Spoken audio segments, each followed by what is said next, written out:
بسم اللہ الرحمن الرحیم۔ السلام علیکم ورحمۃ اللہ وبرکاتہ۔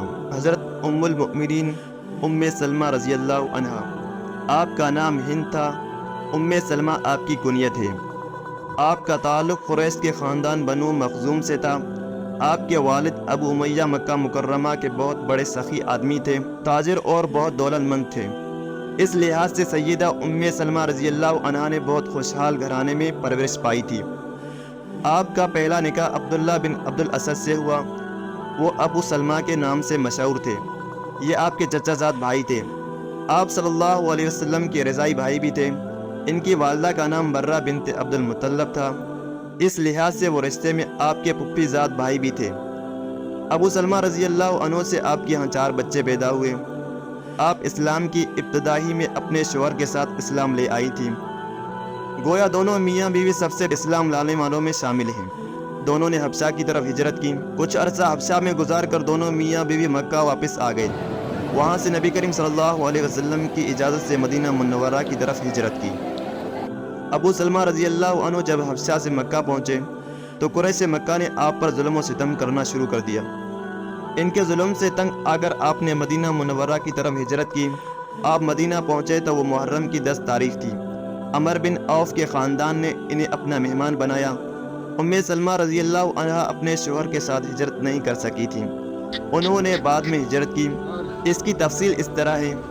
ابو سلمہ اپنی بیوی ام سلمہ رضی اللہ عنہا کو لے کر مکہ معظمہ سے نکلے تاکہ مدینہ منورہ کی طرف ہجرت کر سکیں، لیکن ام سلمہ رضی اللہ عنہا کے گھر والے ان کے راستے میں آ گئے اور بولے تم اکیلا مدینہ منورہ جا سکتے ہو، ہماری بیٹی کو ساتھ نہیں لے جا سکتے۔ یہ لوگ ام سلمہ رضی اللہ عنہا کو زبردستی واپس لے گئے۔ اس طرح ابو سلمہ رضی اللہ عنہ نے اکیلے ہی ہجرت کی۔ ام سلمہ رضی اللہ عنہا کی گود میں اس وقت ان کا دودھ پیتا بچہ سلمہ تھا۔ ابو سلمہ رضی اللہ عنہ کے گھر والے اپنے بچے کو ام سلمہ رضی اللہ عنہا سے چھین کر لے گئے۔ اب ایک طرف سے وہ شوہر سے جدا کر دی گئیں تو دوسری طرف اپنے بچے سے محروم کر دی گئیں۔ ان پر گویا مصیبتوں کے پہاڑ ٹوٹ پڑے۔ گھر سے باہر صحرا میں نکل جاتی اور رویا کرتی، کئی دن روتی رہیں۔ پھر ایک شخص کو ان پر ترس آیا۔ اس نے ان لوگوں کو جمع کیا اور ان سے کہا، تم اس غریب پر کیوں ظلم کرتے ہو؟ اس کا بچہ اسے دے دو اور اسے مدینہ اپنے شوہر کے پاس جانے دو۔ آخر سب لوگوں نے یہ بات مان لی۔ اب یہ اپنے بچے کو لے کر اونٹ پر سوار ہوئی اور مدینہ کی طرف چل پڑی۔ ساتھ کوئی مرد نہیں تھا، بالکل تنہا تھی۔ تنعیم کے مقام پر پہنچی تو انہیں حضرت عثمان بن طلحہ رضی اللہ عنہ ملے۔ یہ اس وقت مسلمان نہیں ہوئے تھے، خانہ کعبہ کے چابی بردار تھے۔ انہوں نے ام سلمہ رضی اللہ عنہا کو پہچان لیا کیونکہ ان کے خاوند ابو سلمہ رضی اللہ عنہ کے ان کے ساتھ دوستانہ تعلقات تھے۔ انہوں نے پوچھا کہاں کا ارادہ ہے؟ ام سلمہ بولی مدینہ منورہ کا۔ انہوں نے پوچھا کوئی ساتھ ہے؟ انہوں نے جواب دیا اللہ ساتھ ہے اور یہ بچہ۔ اس پر حضرت عثمان بن طلحہ رضی اللہ عنہ نے کہا یہ نہیں ہو سکتا، تم تنہا نہیں جا سکتی۔ یہ کہہ کر اونٹ کی مہار پکڑی اور مدینہ منورہ کی طرف چل پڑی۔ مدینہ منورہ کی طرف روانہ ہو گئے۔ ام سلمہ رضی اللہ عنہا بیان کرتی ہیں کہ راستے میں کہیں رفع حاجت وغیرہ کے لیے ٹھہرنا پڑتا تو عثمان اونٹ کو بٹھا کر دور کسی درخت کی اوٹ میں چلے جاتے، تب میں نیچے اترتی۔ روانگی کا وقت ہوتا تو اونٹ پر کجاوا رکھ کر پھر دور چلے جاتے اور مجھ سے کہتے سوار ہو جاؤ۔ آپ فرماتی ہیں میں نے پوری زندگی میں اتنا شریف انسان نہیں دیکھا۔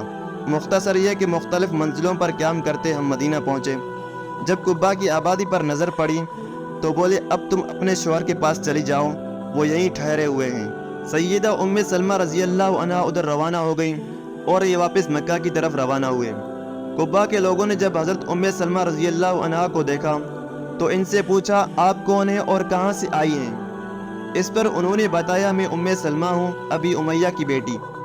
ابی امیہ چونکہ بہت مشہور آدمی تھے، بہت دولت مند اور سخی آدمی تھے، اس لیے لوگوں کو یقین نہ آیا اتنے بڑے باپ کی بیٹی اکیلی یوں سفر کر کے مکہ سے مدینہ آئی ہے۔ اس زمانے میں شرفاء کی خواتین اس طرح باہر نہیں نکلا کرتی تھیں۔ بڑے لوگ سفر میں کسی کو ساتھ ضرور بھیجا کرتے تھے اور اس کا تمام خرچہ بھی ادا کر دیتے تھے، جبکہ سیدہ ام سلمہ رضی اللہ عنہا تنہا آئی تھیں، اسی لیے لوگ حیران تھے۔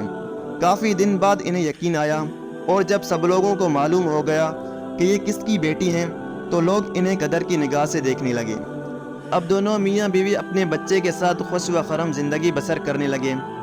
2 ہجری میں غزوہ بدر پیش آیا۔ ابو سلمہ رضی اللہ عنہ نے اس غزوے میں بھرپور حصہ لیا۔ پھر 3 ہجری میں غزوہ احد پیش آیا۔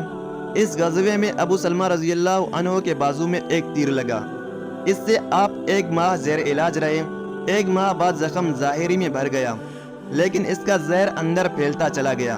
انہی دنوں انہیں ایک محاذ پر بھیجا گیا۔ مسلمانوں کے خلاف کچھ لوگ قطن پہاڑ کے آس پاس جمع ہو رہے تھے۔ آپ صلی اللہ علیہ وسلم نے یہ اطلاع پا کر حضرت ابو سلمہ رضی اللہ عنہ کو 150 آدمی دے کر روانہ فرمایا۔ آپ نے انہیں حکم دیا، روانہ ہو جاؤ یہاں تک کہ بنو اسد کی سرزمین میں پہنچ کر ان کا شیرازہ بکھیر دو، اس سے پہلے کہ وہ وہاں جمع ہو کر ایک طاقت بن جائیں۔ سیدنا ابو سلمہ رضی اللہ عنہ اس محاذ سے کامیاب لوٹے۔ آپ نے نہ صرف دشمنوں کو منتشر کر دیا بلکہ ان کے اونٹ اور بھیڑ بکریاں بڑی تعداد میں ان سے چھین لائے۔ اس مہم کے سلسلے میں آپ 39 دن مدینہ طیبہ سے باہر رہے۔ جب آپ واپس آئے تو پرانا زخم پھر سے ہرا ہو گیا اور آخر 1 ماہ بیمار رہ کر آپ انتقال کر گئے۔ جب آپ پر نزاع کی حالت طاری تھی تو اس وقت آپ صلی اللہ علیہ وسلم تشریف لے آئے۔ ادھر آپ صلی اللہ علیہ وسلم اندر داخل ہوئے، ادھر ابو سلمہ رضی اللہ عنہ کی روح پرواز کر گئی۔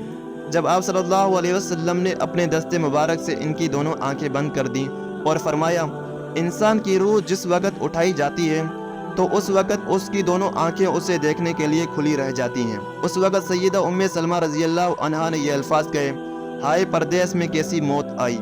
رحمت عالم صلی اللہ علیہ وسلم نے فرمایا، صبر کرو، ان کی مغفرت کی دعا مانگو اور کہو اے اللہ ان سے بہتر عطا کر۔ اس کے بعد آپ صلی اللہ علیہ وسلم حضرت ابو سلمہ رضی اللہ عنہ کی لاش کے پاس آئے۔ آپ صلی اللہ علیہ وسلم نے ان کی نماز جنازہ پڑھائی۔ حضرت ابو سلمہ رضی اللہ عنہ کی وفات کے بعد حضرت ابو بکر صدیق رضی اللہ عنہ نے ام سلمہ رضی اللہ عنہا کو نکاح کا پیغام دیا۔ آپ نے انکار کر دیا۔ اس کے بعد سیدنا عمر رضی اللہ عنہ آپ صلی اللہ علیہ وسلم کا پیغام لے کر آئے۔ آپ نے قبول فرمایا۔ ام سلمہ رضی اللہ عنہا کہا کرتی تھی، میں سوچا کرتی تھی کہ بھلا ابو سلمہ سے بہتر کون شوہر ہو سکتا ہے۔ جب آپ صلی اللہ علیہ وسلم کی طرف سے نکاح کا پیغام ملا تو اس وقت میں نے جان لیا کہ اللہ تعالیٰ نے مجھے ان سے بہتر شوہر عطا فرمایا ہے۔ حضور صلی اللہ علیہ وسلم سے ام سلمہ رضی اللہ عنہا کا نکاح شوال 4 ہجری کی آخری تاریخوں میں ہوا۔ سیدہ ام سلمہ رضی اللہ عنہا سرکار دو عالم صلی اللہ علیہ وسلم کے آرام کا بہت خیال رکھتی تھیں۔ آپ کے ایک غلام سفینہ رضی اللہ عنہ تھے۔ آپ نے انہیں اس شرط پر آزاد کر دیا تھا کہ جب تک حضور صلی اللہ علیہ وسلم زندہ ہیں آپ کی خدمت کرنا تمہارے لیے لازم ہے۔ نکاح کے بعد سے حضور صلی اللہ علیہ وسلم کی وفات تک آپ ساتھ رہیں۔ سفر میں بھی آپ اکثر ساتھ ہوتی۔ 5 ہجری میں پردے کی آیت نازل ہوئی۔ اس سے پہلے ازواج مطہرات بعض دور کے رشتہ داروں کے سامنے آ جایا کرتی تھیں۔ اب خاص رشتہ داروں کے علاوہ ہر ایک سے پردے کا حکم دیا گیا۔ اس بارے میں ایک روایت یوں ہے کہ حضرت عبداللہ بن مکتوم رضی اللہ عنہ ایک نابینا صحابی تھے۔ نابینا ہونے کی وجہ سے ازواج مطہرات کے حجروں میں آ جاتے تھے۔ اس آیت کے نزول کے بعد تو اس وقت حضرت ام سلمہ رضی اللہ عنہا اور حضرت میمونہ رضی اللہ عنہا وہاں موجود تھیں۔ آپ صلی اللہ علیہ وسلم نے ان دونوں سے فرمایا، ان سے پردہ کرو۔ انہوں نے کہا، اللہ کے رسول یہ تو نابینا ہیں۔ آپ نے جواب میں ارشاد فرمایا، یہ تو نابینا ہیں لیکن تم تو نابینا نہیں ہو، تم تو انہیں دیکھ رہی ہو۔ 6 ہجری کو آپ عمرے کے لیے روانہ ہوئے۔ تقریباً 1400 صحابہ اکرام رضی اللہ عنہم بھی تھے۔ آپ نے حدیبیہ کے مقام پر پڑاؤ ڈالا۔ وہیں مکہ کے مشرکین آ گئے۔ یہاں کفار سے معاہدہ ہوا۔ اس معاملے کو صلح حدیبیہ کہا گیا۔ اس معاہدے کی شرائط ظاہر میں مسلمانوں کے لیے بہت سخت تھیں، اس وجہ سے مسلمان بہت غمگین تھے۔ معاہدے کی روح سے اب مسلمانوں کو عمرہ کیے بغیر واپس لوٹنا تھا، اس لیے آپ صلی اللہ علیہ وسلم نے قربانی کرنے اور سر منڈانے کا حکم فرمایا۔ مسلمان اس قدر غم زدہ تھے کہ کسی نے بھی ایسا نہ کیا۔ اس پر آپ صلی اللہ علیہ وسلم کو بہت رنج محسوس ہوا اور آپ اپنے خیمے میں تشریف لے گئے۔ وہاں ام سلمہ رضی اللہ عنہا موجود تھیں۔ آپ صلی اللہ علیہ وسلم نے یہ بات ان سے فرمائی۔ اس پر حضرت ام سلمہ رضی اللہ عنہا نے عرض کیا، مسلمانوں کو یہ صلح بہت ناگوار گزری ہے، اس لیے وہ بہت رنجیدہ ہیں اور یہی وجہ ہے کہ انہوں نے آپ کے حکم کی تعمیل نہیں کی۔ آپ کسی سے کچھ نہ کہیں اور باہر نکل کر قربانی کر کے سر منڈوا لیں، یہ سب خود بخود آپ کی پیروی کریں گے۔ آپ صلی اللہ علیہ وسلم نے ان کے مشورے پر عمل کیا۔ جو ہی آپ نے قربانی کی، سب نے قربانی شروع کر دی اور سر منڈوا کر احرام اتار دیے۔ اس وقت ہجوم کا یہ عالم تھا کہ ایک دوسرے پر ٹوٹتا پڑتا تھا، ایک دوسرے کی حجامت بنانے کی خدمت سر انجام دے رہے تھے۔ ایک روز مرض میں زیادہ شدت پیدا ہو گئی۔ ازواج مطہرات نے دوا پلانے کی کوشش کی۔ آپ اس وقت دوا نہیں پینا چاہتے تھے، لہذا پینے سے انکار کر دیا۔ تھوڑی دیر بعد آپ پر کسی کی حالت طاری ہو گئی۔ ام سلمہ رضی اللہ عنہا اور سیدہ ام حبیبہ رضی اللہ عنہا نے غصے کی حالت میں دوا آپ کے منہ میں ڈالی۔ بیماری کے انہی دنوں میں ایک دن سیدہ ام سلمہ رضی اللہ عنہا اور سیدہ ام حبیبہ رضی اللہ عنہا نے حبشہ کے گرجوں میں تصاویر کا ذکر کیا کہ ام حبیبہ رضی اللہ عنہا حبشہ سے ہو کر آئی تھی۔ آپ صلی اللہ علیہ وسلم نے یہ سن کر فرمایا، اللہ یہود اور نصارہ پر لعنت کرے، تو وہ اس کی قبر کو عبادت گاہ بنا لیا کرتے تھے اور اس کا بت بنا کر اس میں کھڑا کر دیتے تھے۔ قیامت کے دن یہ لوگ اللہ تعالیٰ کے نزدیک بدترین مخلوق ہوں گے۔ سیدہ ام سلمہ رضی اللہ عنہا کا انتقال 59 ہجری میں حضرت امیر معاویہ رضی اللہ عنہ کے دور میں ہوا۔ ایک روایت کے مطابق 60 ہجری میں یزید کے زمانے میں ہوا۔ وفات کے وقت سیدہ کی عمر 84 سال تھی۔ سیدنا ابو ہریرہ رضی اللہ عنہ نے نماز جنازہ پڑھائی۔ آپ کو جنت البقیع میں دفن کیا گیا۔ آپ کے ہاں پہلے شوہر سے جو اولاد ہوئی، ان کے نام سلمہ، عمر، درہ اور زینب ہیں۔ سلمہ سب سے بڑے تھے۔ ان سب کی پرورش حضور صلی اللہ علیہ وسلم نے فرمائی۔ آپ رضی اللہ عنہا بہت عالمہ فاضلہ تھی۔ آپ سے بہت سی احادیث روایت ہیں۔ صحابہ اکرام ان سے مسائل پوچھا کرتے تھے۔ بہت سے تابعین نے بھی آپ سے علم حاصل کیا۔ آپ قرآن بہت اچھا پڑھتی تھی اور آپ صلی اللہ علیہ وسلم کے لہجے میں پڑھا کرتی تھی۔ ایک مرتبہ کسی نے پوچھا، حضور صلی اللہ علیہ وسلم کس طرح قرات کیا کرتے تھے؟ سیدہ ام سلمہ رضی اللہ عنہا نے جواب دیا، ایک ایک آیت الگ الگ کر کے پڑھتے تھے، پھر خود اسی طرح پڑھ کر سنایا۔ حدیث میں بھی آپ کا خاص مقام تھا۔ آپ سے 387 احادیثیں روایت کی گئی ہیں۔ آپ کو احادیث سننے کا بہت شوق تھا۔ ایک روز بال گندوا رہی تھی کہ حضور صلی اللہ علیہ وسلم خطبہ دینے کے لیے ممبر پر تشریف لے گئے۔ آپ کی زبان مبارک سے ابھی صرف اتنا نکلا تھا، اے لوگوں۔ اسی وقت آپ رضی اللہ عنہا نے بال گوندنے والی سے فرمایا، بال باندھ دو۔ اس نے کہا، اتنی کیا جلدی ہے؟ آپ نے فرمایا، کیا ہم لوگوں میں شامل نہیں ہیں؟